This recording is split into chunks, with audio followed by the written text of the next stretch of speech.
good. All right. So, welcome everyone to another kind of pro quo AI. We call these sessions What the Facts, frequently asked questions answered in the world of brand management.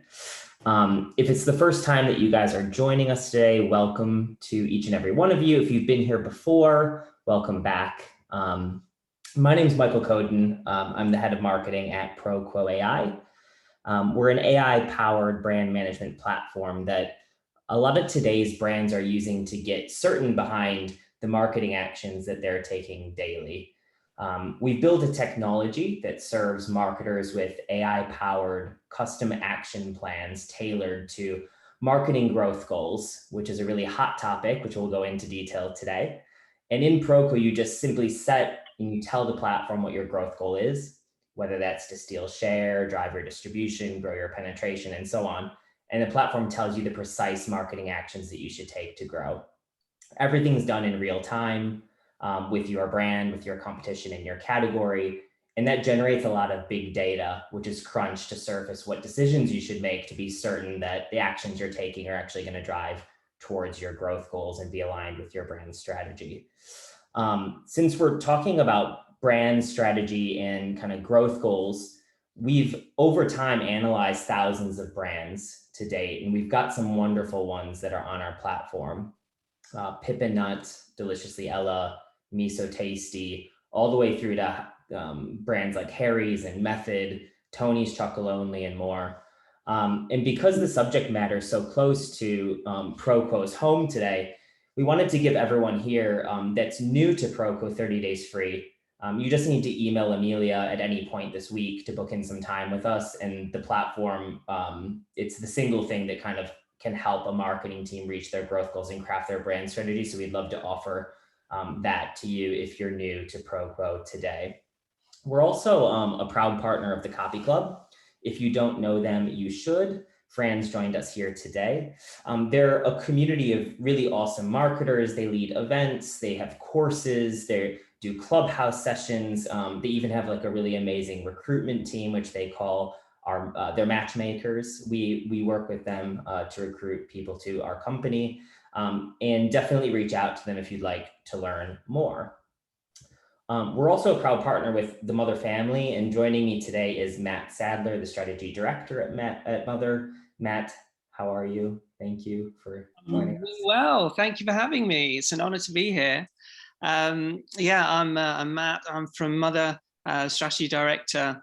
Mother is one of the leading independent creative agencies in the UK and in the world. I'm based in London, which is where our kind of head office is, our kind of founding office, but we also have offices in New York, LA, Shanghai, and Singapore, and do a huge variety of work across local, global brands and across loads of different disciplines as well. So Mother is very much a family. We have Mother, which is a creative agency, then Mother Design. We have Broody, which backs and incubates early stage businesses. And we have Media by Mother as well, which is a new media agency. Basically, obviously, brand strategy is really dear to my heart, being a strategy director. So helping brands achieve their growth goals is something that I get up every day to do. So yeah, couldn't be more excited to be here talking to you all. Awesome, and thanks, Matt. We've got loads to get through today, and if you have any questions during the session, anything at all, just drop it into the chat, and we'll be sure to pick it up. Since I'm sharing my screen, I can't see them, but Amelia is on hand and she's gonna jump in and share your questions, and hopefully it's an interactive session. So first up, the big question, what is a brand strategy?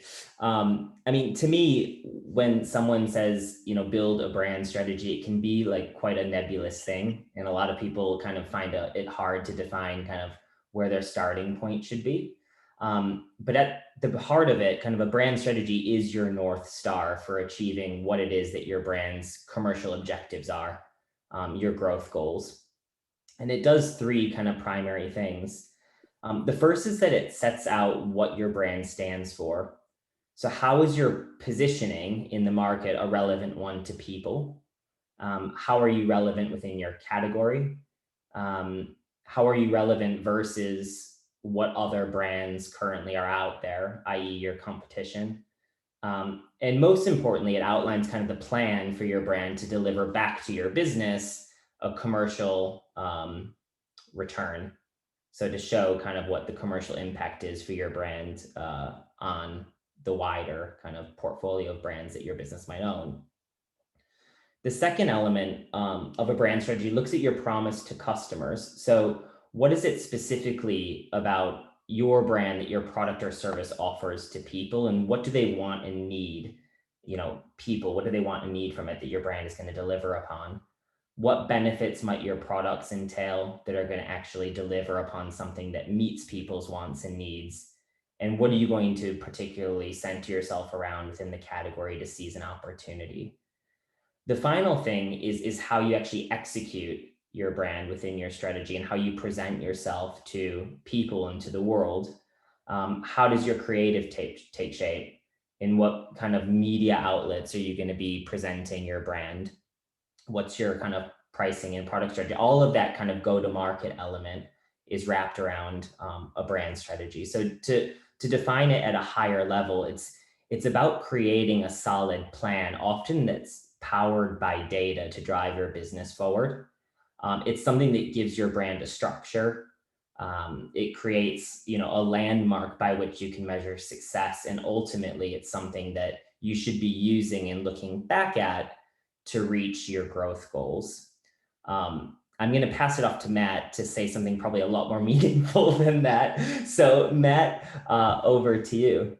Don't do yourself down, Mike. Basically, Michael's got so brilliantly covered the fundamentals and the essentials of what strategy is. I'm covering a bit more of the emotional side, I guess, of what strategy is and what a good versus a great strategy is for me. A good strategy is a means to an end. It can get you from A to B. It will tell you the options and the routes to get there, which is fantastic. And everyone is clear with a good strategy. If you want a really great strategy, then absolutely, though, it shouldn't just be clear and instructional. If you click to the next slide, it should be inspirational. A really great strategy is completely clear, but also really just motivates the team of people who are driving that strategy, executing it to achieve greatness together. It is the yellow brick road that will take you and your team and your brand and your business to the Emerald City of success. And obviously we're talking a bit about goals, and I talk actually right at the end of this about I guess almost the more rational side of goals, but the emotional side of goals is really important too. It is absolutely true that great brands have great ambitions and set out to do great things in the world. So always goals should be set with a combination of your heart and your head, really. It is, yes, what can we realistically achieve, but actually, how can we set our goals so that they're really motivating and inspiring to us?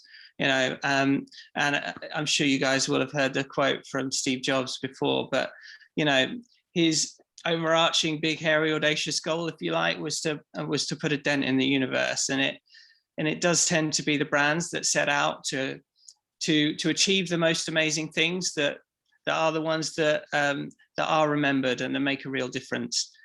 So yeah, I would always encourage you to make your goals ambitious ones. That's awesome. It's cool to think about the fact that when you're setting your strategy and the goals themselves, there's an instruction to get from point A to point B, but there's also this kind of emotional kind of ambitiousness or the inspiration that goes behind motivating a brand strategy towards pushing it towards its goals. Almost they can seduce you, they can persuade you. And I think what's important when crafting your brand strategy, that you understand what motivates people in your category is where often a strategy begins, is to really get a deep understanding of not only your brand, its competitive landscape, but also the category which your brand fits inside of, and how your brand then positions itself uniquely against its competition. So The next section that we'll cover is around how do you define what your brand's opportunity is. And defining the category is always an interesting challenge in your competition, and it's always a really, really good starting point. So we're going wide here now to start. A lot of brands nowadays, some of the newest ones are really disruptive. They're creating new categories. Some of those categories are in high growth categories, some are in decline, some are flat, but the definition of your category really in your strategy can be as wide or as narrow as you see fit. The most important thing, I think, is that you understand the dynamics of it. You understand kind of how people are motivated within it. You understand the players that are key within it, and then you kind of triangulate all of that to figure out how you can actually position yourself to win within it. So if your category definition is wide, like in this example that we've got here, which is a high growth category, household cleaning, categories will therefore often have subcategories within them, and brands will often compete as potentially a master brand across the different subcategories, and therefore have a varying set of competitors, which can create a little bit of complexity when you're creating your brand strategy.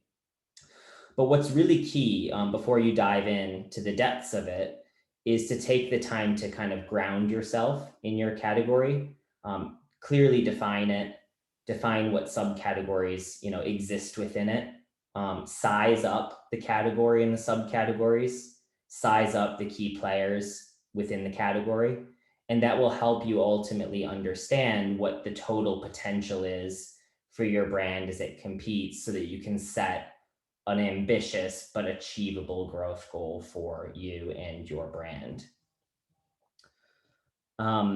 People who kind of engage with categories, they naturally form relationships with them. If you think about your relationship with any category or any brand out there, you will love or you will hate brands, and you can identify the reasons why you love or hate them, and the relationships, the depth of the relationships that you have with them, on a lot of different factors. And in today's world, almost anything and everything is a brand, and there's never been more brands out there. So understanding how people relate to brands, and deepening the relationship that your brand has with people kind of has never been more important. And when you look at what kind of makes up the relationship that people have with brands, strictly from the perspective of science, it's proven that relationships are both emotional and rational. And it's proven that relationships seduce and persuade people. And you can break relationships down. People will have different relationships with any particular category, and you uncover that there are 16 different drivers of them. I'll take a second just to explain what we're looking at here on screen. Um, when you look at the 16 drivers, there are things like how important to me, again, we're thinking at a category level. So as a consumer, is it that brands in this category are attractive? How important is it that they're aspirational? How important is it that they show empathy, that they understand my needs, that they innovate, that they're forward thinking? How important is it in this category that the role of the brands are clear, that the category remains relevant to me as a shopper, that it delivers its promise against its performance, and that it's differentiated and that it's unique? All of those 8 drivers that you see on the left are all drivers of what we call seduction. So things that can pull people in towards categories and in towards brands, and they're both emotional and rational. On the right-hand side, you have 8 other drivers, which tend to behave as persuasion drivers. So people's relationships can either be a pull, or they can be based off of how brands and the categories kind of activate and present themselves in market. And those are emotional and rational as well. So things like, how important is it in a particular category that people feel they can connect or relate to the way that brands behave? How important is integrity, transparency, popularity? And finally, accessibility. Is it important that people are able to easily get a hold of the brand when they need it, use it easily? Consistency in the way that the brand presents itself. Is it worth paying for? And finally, the familiarity behind the brands and the relationship that people have with the category. In household cleaning, you can see in green, obviously, what people feel is most important, and in red, what people feel is least important. So in this category, it's pretty rationally persuasive. As you can see in that bottom right quadrant, you've got a heck of a lot of green. And it's worth mentioning, like when we founded the 16 drivers at ProQuote, we use them to understand how people feel about your brand and your competitors too, at each and every day. So you get a real-time analysis of where your brand stands versus your competition in your category. And therefore you can quite easily see where you should focus to realize your goals and where the biggest growth opportunities are. With this view of household cleaning at a category level, however, we've said it's a rationally persuasive market, which is great to know and great to understand. What people often say that they feel about a category is often what they know about it to be true. So you can think of it like a hygiene almost. So if your brand's growth goal was, for example, to disrupt the market, the question then would be, what could you do? Yeah. And so I'll have Matt take us through an example on the next slide. I mean, this is one of ProQuo's brands, so it seemed massively relevant to talk about. But yeah, for a market where when you look on the face of it and it aspiration is marked in red, if you were, I guess, if you were looking at that, sometimes reds on quant scorecards, they can mean like stay away, don't go down here. But if you went down that route, you might end up just following the category and being a me too. What Method have done, which is absolutely brilliant, is said, well, right now cleaning is not about aspiration, but what if we made it about that? What if we reimagined these objects that we have around our houses as beautiful things that people would enjoy using rather than being a bit of a chore? Yes, let's make sure they work because they've got to, but actually assuming they work, then how can we make it just, really enjoyable and really kind of stylish in a way that it hasn't been before, to do something as functional as cleaning the house. So it's really their kind of secret weapon within what appears to be a rationally persuasive market is the emotional side of things. So that for me is a really intelligent way to use data of the kind that you get from ProQuote, is to not just spot, right, what are the established leanings of the market that I can play into if I feel like I have a strength in that area, but actually how could I disrupt as well, maybe by delivering on the things that are the hygiene factors, but then really delivering on something that no other competitor delivers on at the moment. Yeah. And I mean, the 16 different drivers of a brand's relationship with people, when you're building your brand strategy, you can use those 16 things and think about, okay, what do people feel they need most from my category? Reflect on yourself. Where does my brand stand? Think about your competitors and think, what do they do that maybe they're doing better than me? And when you look across the board, you can see where your opportunity spaces lie. And that's what is the starting point for where you want to take your brand and your brand strategy, all mapping back to your growth goals. A brand strategy, while it is a big piece of work, it comes down to understanding what is the job that needs to be done for your brand to realize your growth goal. And there's a formula that we can explore to help you craft what that is for your brand within your particular competitive landscape, for your particular category. And it all kind of starts with choosing kind of your business objective. You can think of a business objective like, what is it that I'm trying to commercially achieve with my brand for my business? Once you kind of know where your brand sits with, consumers versus your competition and where the opportunity lies for your brand to take over its category, you'll want to choose, this isn't an exhaustive list, but there's a set here of 6 different growth goals that you could choose for your particular brand. And I'll just take a second to define each one so that we're all on the same page. So if your objective is to increase your sales, you can do that, one way is by growing your brand's distribution. So if you're a brand that's in maybe one retail store, maybe you're in Tesco and you want to get into Waitrose, or if you're a US brand and you're in Kroger and you want to get into Kmart, you might be looking to expand in a particular retail outlet, or you might be maybe regionally distributed and you want to go for national distribution. Maybe you want to get secondary placement in store. All of that adds to this goal of growing your brand's distribution within the trade. Growing your category is often linked to whether or not the category that you operate in is saturated in terms of the penetration of it. So when I used to work at Unilever, I was in the DOs, the deodorants category, and in the UK, that was a high penetration market. So growing the category often wasn't the play.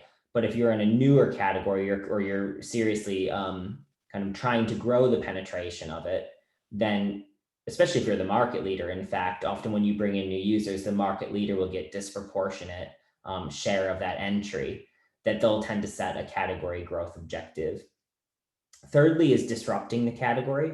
So you might be kind of a new entrant or a challenger brand that's really looking to shake things up. Like the example that Matt was talking about, doing something different than maybe what's expected within the category. Your goal could be to come in and kind of completely turn it on its head. We've seen that in categories like milk recently. Gaining penetration is all about, penetration is defined as the percentage of households that you're in within one particular year. So if it's about kind of getting into more households and into more homes, your growth goal could be to get your brand, into people's fridges, onto people's shelves, into people's bathrooms, and so on. Driving market share is number 5. So if you've got a close competitor that you want to pick off, for example, someone who's maybe encroaching in your territory, or you've got an opportunity to chip away at the market leader, you might set your growth goal to be about taking share. And that's often a choice of brands that not only have a close competitor or a market leader that they want to chip away at, but there aren't maybe many new people to bring into the category. So you have to compete for the available consumers within it. And finally, kind of growing your awareness is last but not least, which is, whether your presence is online or saliency, and creating kind of this top of mind awareness is important to your brand. Often you might set a growth goal to say, we want more people to think of us first. We want more people to see us more often. And the more times that your brand's growing its awareness and being kind of front of mind within consumers, the more chance it is that you're going to be reached for first or clicked on online to be kind of first in basket.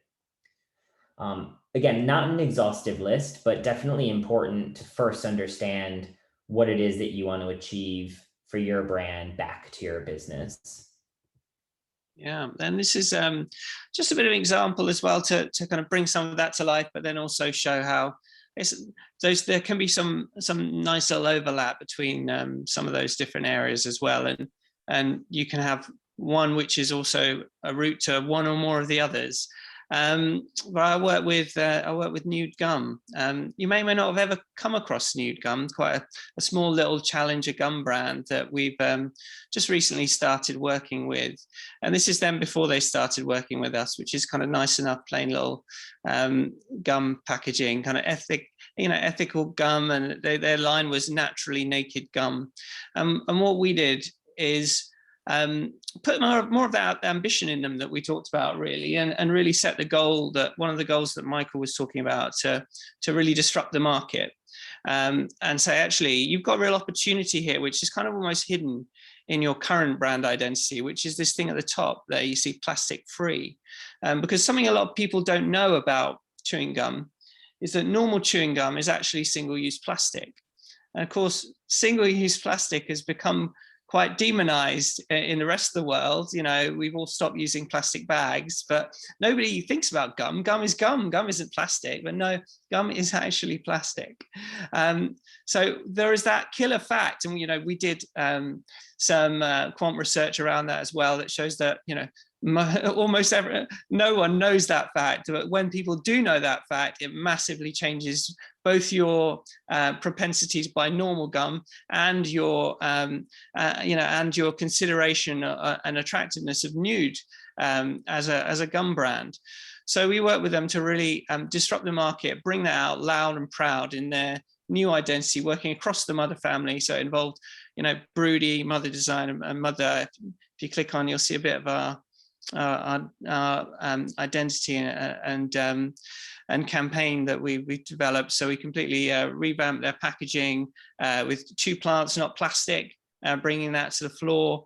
And then, created a whole new look and feel for them, which brings the brand kind of massively up to date. Makes that that kind of benefit of disrupting the market and putting them against the plastic gum brands kind of front and center. And we created this little character to kind of represent the gum user as well, either being disgusted at the gum of old or delighted at the gum of the future that Nude has created, which is fully biodegradable and won't gum up your streets or create any plastic pollution. But that kind of ambition to disrupt the market has then led to distribution gains, because of course when you're doing something that is kind of fresh and exciting and different, you can take this to retailers. They can instantly see that it's going to create noise in the market. It's going to be different and attractive on shelf. And then, of course, that leads to market share gains as well. So these things can be kind of multiplicative, if you like, when you set your goals right and when you have the right route to get there. Fantastic, Matt. Thank you. And on adding to that, we were talking just moments ago about kind of setting your business objective, which is essentially the goal, which can be singular, can be plural, depending on what your brand's trying to achieve. Your marketing objective is therefore then what am I going to do? How am I going to actually reach that? How do you want to present your brand to the public? And what do you, importantly, want to make people feel and think about it to kind of drive your business objective forward? What's important to understand about the marketing objective is that it's always linked back to what you define as your brand's opportunity. So when we looked at those 16 drivers at the start, and you triangulate your position versus your competition versus what people need within the category, often you can identify a couple of those areas that you could focus in on for your marketing objective. And an example just quickly, within those 16 is that you can see in this example that a brand's marketing objective should really be to grow their performance credentials. They're down here and their competitors up here, and it should be to drive their attraction. They're doing really well on things like aspiration, where they're above their competitor, and innovation. So when you can see where your brand stands versus your competition, and you can order that by what people feel they need most in the category, it reveals some immediate kind of hygiene things that you can do to up your game.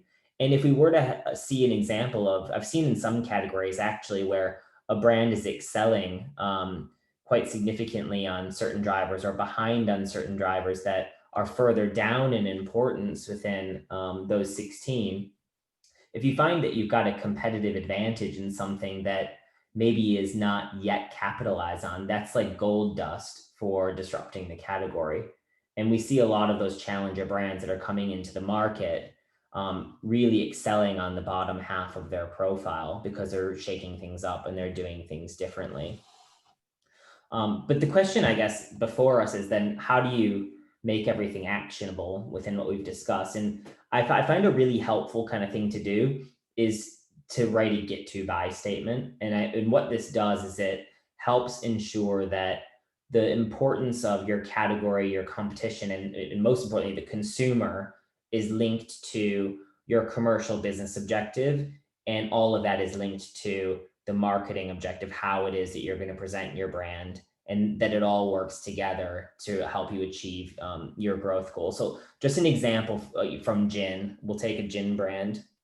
Let's pretend like I own a gin brand and my goal is to grow my market share. I might have a get to buy statement that reads, get 25 to 40-year-old urban dwellers, that might be my target audience, to choose my gin brand over competitor A. If my goal is to steal share, it would be to convert users of one brand to another by convincing them that we're more attractive and better performing, which is strategically the drivers that I should be focusing on. That competitor A is better than me currently on to grow, to get users to move over to my brand versus theirs. I find that get to buys, they're challenging to write, but the key to them is to really deeply understand your category, your competition, and your audience, to really understand what it is that you want to commercially drive back to the business and how it is that you want to get there through your marketing efforts. I love get to buys. Genuinely, it's one of the framework I first came across a few years ago, and I was like, that's so great. I'm going to steal that and start using it. So, and it's a brilliant framework because it, as you say, Michael, it can be challenging, but it forces you to focus and think about how can you express what you're doing and why you're doing it in a really simple and compelling way. And I think when we were putting this together, Michael talked to me about this, the gin example. I thought that's brilliant because what I've learned through using get to buys is, it's a two-step thing. First, nail the rational side of things, right? So how do you think you're going to achieve what you're going to achieve? And something like ProQuo can be brilliant for identifying those key levers that allow you to do that. But then once you've got the bones of that, actually, how can you make it really emotional, really inspiring?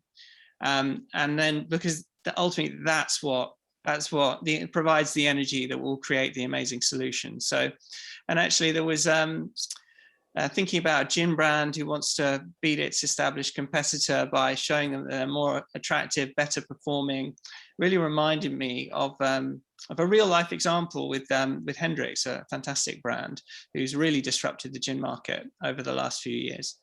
And so, just kind of, again, just shown how you can take the core of the get to buy and just add a bit to it to lift it to the next level in terms of going from that instructional to kind of inspirational that we talked about earlier.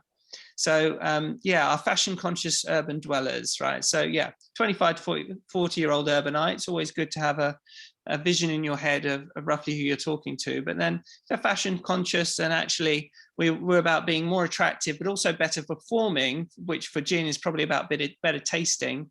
Let's use a nice bit of language and talk about priding themselves on having uncommonly good taste. So, a little bit of wordplay that refers to both, how they conduct themselves and maybe dress and maybe have their houses, but then also, the fact that they want drinks that just physically, literally, sensorially taste good. We want them to choose Hendrix over Gordon's. In this case, being more attractive, better performing, thinking about, in this case, the very specifics of your rival as well, I think can be really helpful here. Because if you're Hendrix looking to disrupt a very established, to the degree of becoming boring and expected kind of Gordon's, then actually inviting people here to escape the conventional, to make a less obvious choice and embrace something truly delectable, that's a little bit special, that's a little bit unusual, but that will bring you so much more pleasure in Hendrix. And that kind of thing could take you to this next piece of work on the next slide. Step into the delectable. An experience for city dwellers here in London and the underground. Hello, curious commuters. Very much enticing people into our world, playing to a kind of a sense of style, but also a kind of a full sensory experience, just making Hendrix feel very modern, very desirable, completely striking, something that a brand that you might just really want to have on your drinks shelf and share with friends, but also having a real sense of flavor and taste as well. And then just to give an example from close to home, this is LV, another brand that Mother's been working with for a few years, really exciting. Again, very disruptive brand, actually. They make a revolutionary kind of breast pumps that are very discreet and will tuck into your bra. Certainly when my wife was breastfeeding before LV launched, you know, she had this quite big suction pump, which was quite obtrusive, and you know, you kind of couldn't miss it. But yeah, LV have kind of revolutionized the market. So we wanted to really celebrate that, but do it in a way that would really connect with modern mums. So if you click on the next slide. So yeah, what we found from talking to breastfeeding mums is, you know, it's a sensitive topic, and you know, mums, as I say, they were all either feeling a bit awkward when they were breast pumping because they got these big clunky pieces of machinery that are actually, you know, making them feel a little bit less like mums and a little bit more like cows, or just ashamed when they were, you know, breastfeeding it in public, and that, you know, might get some looks here and there that they really hated, and that I really hated if I ever saw them when I was going out with my wife and my newborn daughters. You know, we wanted to make them just feel like there is a new brand in town, a new way of doing things that is the must-have for all breastfeeding mums. You know, must-have product, must-have brand, by really tackling those kind of chords, those challenges that held them back directly, in a really loud, proud, exciting way, to just show the world that we're on their side, and that, yeah, LV is the new way of doing things, yeah, making it really desirable, really disruptive. And I'll show you a couple of pieces of work that we did. This next film was the launch spot.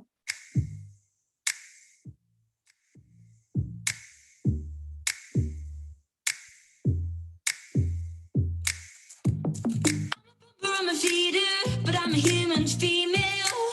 Yes, I milk myself, but you don't see no tail. So why should I be stuck using big old wires and tubes? In case you hadn't noticed, these are no others than my boobs. Pump it out, I'm feeding them babies. Pump it out, I'm milking my ladies. I'm dancing circles round you, I always got this cream. Forget the milkman, I'm the milk magician, I'm the mother dairy queen. So nimble, it's so shh, and it doesn't even show. I've been milking all along, and you didn't even know.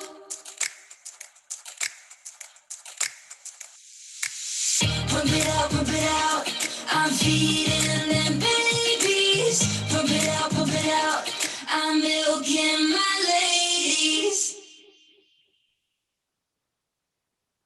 All right, so yeah, it's a product demo, but a product demo like no other, you know, that just shows mums that we understand, and is so joyful and so proud.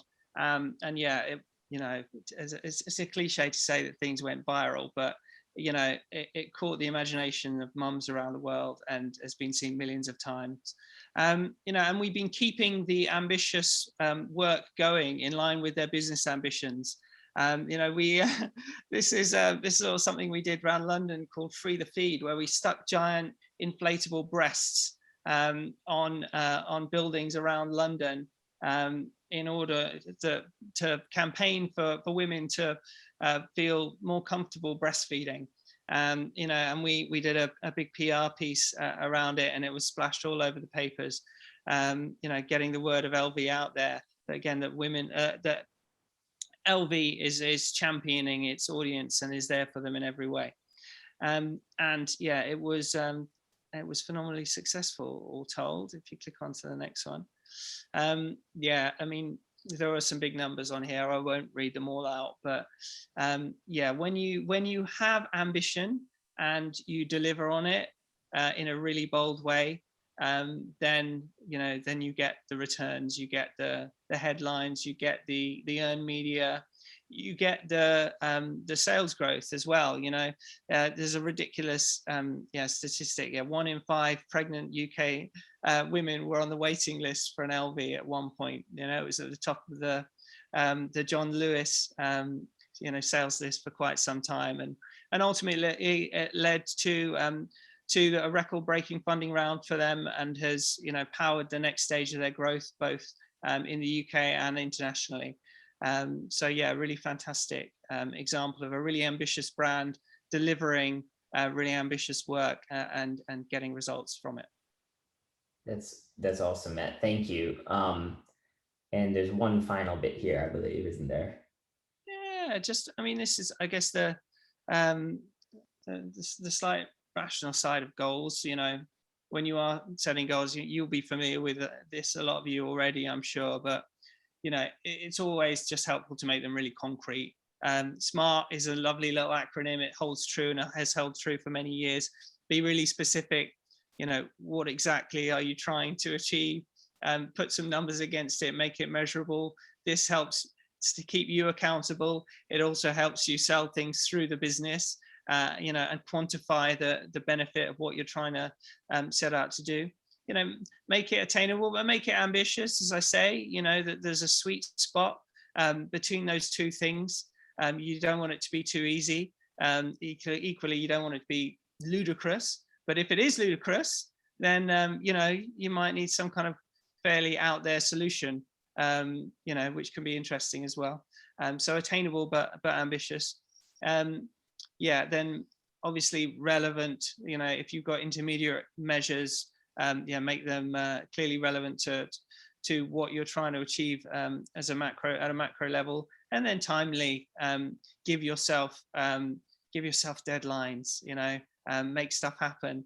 And it will keep you honest and get you to greatness quicker. But yeah, let's. All right. Awesome, Matt. Thank you so much. And like I said from the start, like developing a marketing strategy to create kind of surefire growth is pretty central to everything that we're helping brands achieve each and every day at ProQuo. So if you're joining us today and you've got a brand and you'd like to see it on our platform, just get in touch. I mean, if you're looking to understand how to build your marketing strategy, if you're looking to understand how to set a growth goal, ProQuo can help.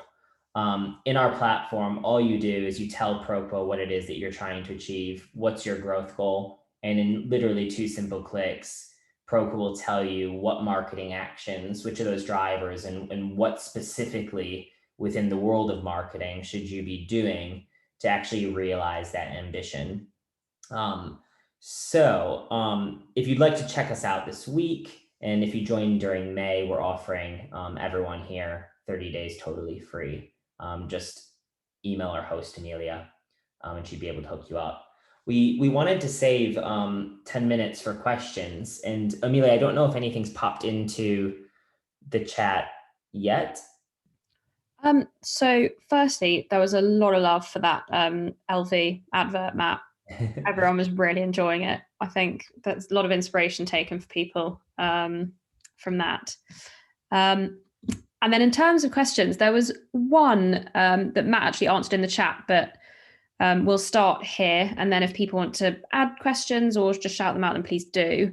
So Lauren asked, what advice do you have for brands as they're looking for such punchy, impactful product benefits in relation to the nude case study?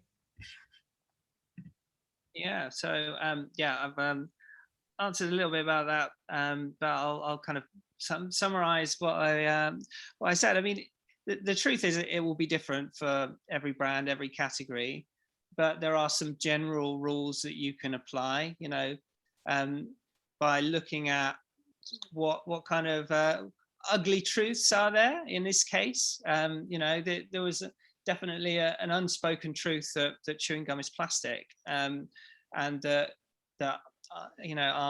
this brand Nude had developed a gum that was biodegradable, so it could freely kick at the Achilles heel of the establishment, and which is a really powerful place to be in. Other categories will have their own ugly truths. They may equally have like just tired conventions old ways of doing things that have almost become so cliched or established, people forget they're actually not in the best interests of either people or the planet. You know, so it's about often looking at things with fresh eyes, really, and also looking at your competitors sometimes in a, you know, in a not to be in a mean way, but thinking, you know, where are their Achilles heels? You know, where are their weak points? What don't people know about them that we might be able to kind of play on if we do it in the right way? Yeah, so those are my main pieces of advice there. We have another question. Any guidance on how you manage a startup team who have different views on the direction of the business? A brand workshop, hire a business strategist. There's lots of energy, but not enough clarity from the top. Yeah, it sounds like talking is definitely an important step there. Sometimes, and it can be a variety of yeah, providing direction, but also asking the right questions. You know, again, every brand, every business, every team is different, so it is hard to give a kind of a one size fits all answer. But yeah, it's there's definitely a kind of a combination of setting a clear and shared vision, but then also, you know, the team and the human side of things, of making sure everyone feels involved and feels listened to, and that kind of buys into the process of getting to an answer as much as an answer itself. You know, you've got to kind of put forward things in the right way so that they get adopted and not rejected. Sometimes, yes, that can involve workshops. Sometimes it can definitely involve strategists like myself. You know, but yeah, every team, every brand, every business is a bit different.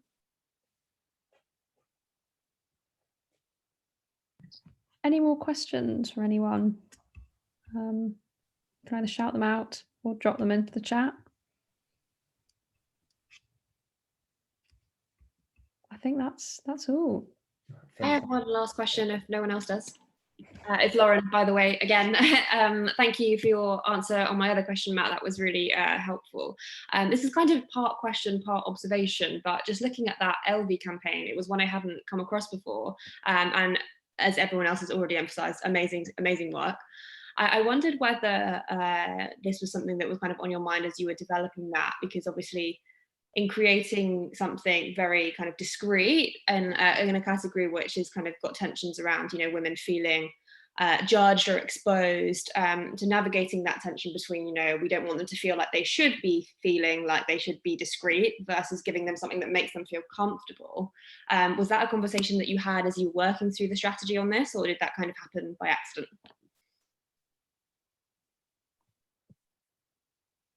Sorry, can you repeat that? Oh, sorry, can you hear me okay? I think you cut out for a minute. If you just... Oh, sorry, let me just repeat that for you. Can you hear me okay now, Matt? Yes, sir. Yeah. Fab. I was just basically asking, in the LV campaign, it came across, you know, really well in terms of balancing that tension between making women feel comfortable and empowered in their breastfeeding, but also not making them feel like they should feel the need to be discreet and to hide. I just wondered whether that balance was something that was discussed and done intentionally. Okay. So I basically, this is not a campaign I worked on personally. So I've only kind of been on the outside of it. It's part of the mother team's work. But yes, I know that they would have done a lot of work with mothers to understand the right tone to hit. Yeah, as you say, it is often striking the right balance between and kind of pushing things far enough that it's like spiky and a bit provocative, but then, you know, not going over the line and kind of causing offense or anything like that. So yeah, there is a careful line to tread on any of these things, but yeah, with a bit of hard work, you can get there. Amazing. We have actually got another question. How long would you spend on forming the brand strategy for a startup? It's a big question. The brand strategy for a startup. I'm actually kind of incubating a little strategy for a startup as part of my work with Broody actually at the moment. I would say, well, brand strategy is what it's, you know, it's kind of quite an ongoing thing as well. You know, you maybe have big strategic planning sessions, but then it is something that you continually work at and you revise. It's very difficult to put a kind of a fixed length of time on it, because the answer becomes until you're really confident and happy in it that it's going to achieve the goals that you want to achieve, and you've kind of answered all the questions that you need to answer, and that you have achieved stakeholder buy-in to that strategy. And that, you know, that can take different amounts of time for different ideas and different businesses, and, you know, depends on a lot of things about complexity.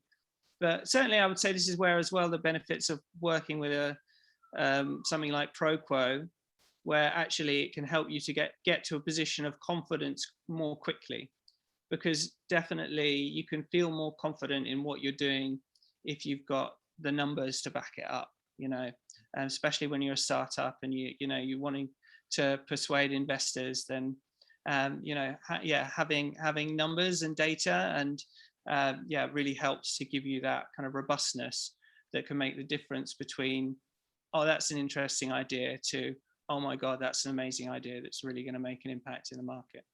Yeah, there's also like, how long should you spend creating it, but also how often should it be reviewed and rethought through? So like a lot of times, like in smaller brands or brands that are just getting started, like, or even in categories that are constantly in change, it's really important to understand how people's kind of feelings towards a category, the dynamics of your brand within your competitive set are changing, and then to re-review your strategy periodically. Some brands do that on a yearly basis. They set a 3-year strategy and they review it to see whether it's relevant at the end of each year. Some do it every quarter, some even more frequently than that. So it really does depend on the life stage of your brand, and also the dynamism, how dynamic the category is, I'd say. Amazing, guys. So thank you so much for attending today. We do these sessions monthly. They're called What the Fact, answering frequently asked questions in the world of marketing. And if it's your first time joining us, thank you very much for attending. We hope to see you at another event soon. And if you've been here before, thanks for coming back. And we hope to see you guys in June. All the best, everyone. Thank you, Matt, very much for joining me today. And thank you so much, and thank you everyone for coming. Awesome. Thanks, guys. Take care. Thank you.